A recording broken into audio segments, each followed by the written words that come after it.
आपकी और मेरी कहानी है, और इस यात्रा पर जितने भी लोग निकलते हैं वो कहीं ना कहीं आज की इस दौर में बड़ा मुश्किल लगता है।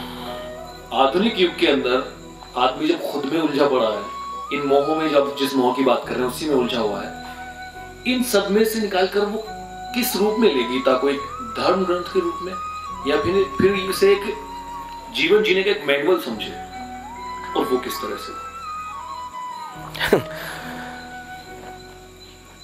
हाँ, हमारे अंधेपन का एक बहुत बड़ा कारण ये है कि हम चीजें जैसी हैं वैसा मानने को तैयार नहीं है। चीजें जैसी होनी चाहिए।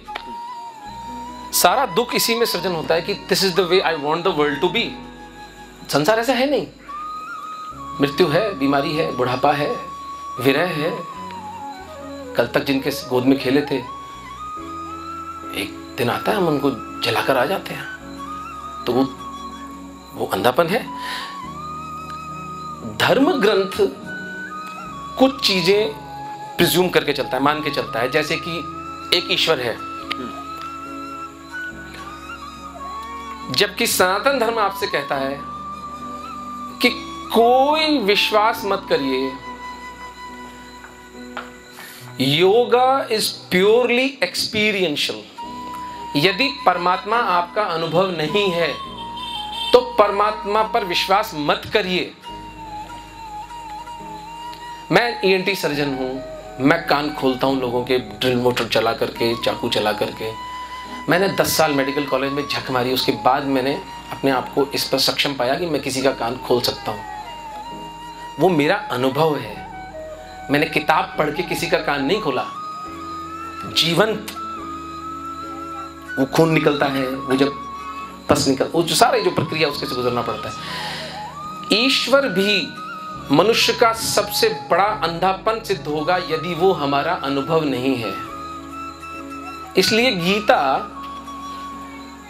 आपको कुछ मानने को कहती ही नहीं है। श्री कृष्ण कहते हैं ये आत्मा रही। अच्छा, अभी क्या है आत्मा हमारे लिए? अभी आत्मा सिर्फ एक अवधारणा है, एक कॉन्सेप्ट है हमारे। कोई आत्मा का हमें पता नहीं है। लफ्फाजी है, लंबी लंबी छोड़ते रहते हैं घर बैठे। आत्मा हमारे साहब, आत्मा चली जाएगी। आत्मा हमारे, तो फिर क्यों रो रहे हो भाई? हम जानते हैं कि हमें आत्मा का कुछ पता नहीं और हम मरेंगे। भली भांति जानते हैं कि हम मरेंगे, इसलिए अपने आप को भुलावा दिए चले जाते हैं। आत्मा अमर है, आत्मा रहेगी, चिंता मत कर, अपने बच जाएंगे यार। ये मूर्खता चलती है। तो धर्म ग्रंथ गीता इसलिए नहीं हो सकती क्योंकि गीता आपके किसी भी अंधविश्वास को खड़ा ही नहीं रहने देगी। श्री कृष्ण आपको पूरे 18 अध्याय में उकसाते रहेंगे। ये कर्म खोला मैंने तेरे सामने, ये कर्म की पूरी विवेचना करेंगे, फिर वो ज्ञान खोलेंगे, फिर वो भक्ति खोलेंगे, योग का निरूपण करेंगे, शरीर का क्षेत्र क्षेत्रज्ञ का पूरा विभाजन करके बताएंगे।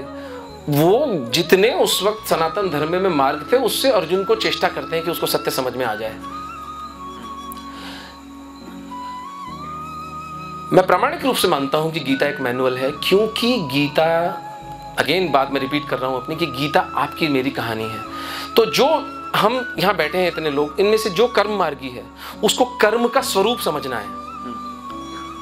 तो एक जगह श्री कृष्ण ने कहा है योगः कर्मसु कौशलम, यानी आप देखें योग जैसी बड़ी धारणा को भी कृष्ण भगवान कर्म पर ले आते हैं। ढंग से किया हुआ कर्म भी योग है। जो व्यक्ति ढंग से यहां झाड़ू नहीं लगा सकता वो संसार में सर्जन भी नहीं बन सकता।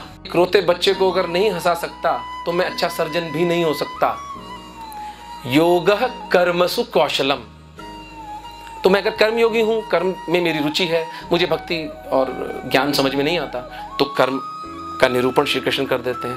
वो मैनुअल गीता ऐसे बन जाती है कि यदि आप में प्रज्ञा हो और आप गीता के सत्यों का नियोजन अपने जीवन में कर सकें तो वो डेफिनेटली एक मैनुअल है। क्योंकि कहा तो योगेश्वर ने है ना, कहने वाला कौन है? कोई नथुखेरा तो नहीं है। जब श्री कृष्ण उस बात को आपके जीवन में स्थापित करें और आप उसको अपनी प्रज्ञा से उसको एनालाइज करें और उसको अपने जीवन में नियोजित करें कि हाँ मैं यहाँ इसका उपयोग करूंगा, तो गीता डेफिनेटली एक लिविंग मैनुअल है। धर्म ग्रंथ, धर्म का जब तत्व समझ में आएगा, धर्म बड़ी विराट बात है, इंडियन ओशन की तरह विराट है। इन आंखों से हम ओशन को नहीं देख सकते। धर्म एक इतनी उच्च स्थिति पर हमें पता चलता है, वो जब तक हम अपनी चेतना का ऊर्ध्वगमन नहीं करते हैं तब तक वो तत्व हमें समझ में नहीं आएगा। धर्म ग्रंथ बाद में बनेगा, पहले बेटे के सर पे हाथ रख ले प्रेम से, अपनी सास के पैर दबा लें प्यार से, अपने बूढ़े माँ बाप से वीकेंड पे जाके मिल आए, अपने मित्र की सफलता से ईर्ष्या ना करें। पहले ये साधारण सत्य जब हम अपने जीवन में उतारेंगे तब गीता धर्म ग्रंथ है या नहीं वो उसके अनुभव से पता चलेगा।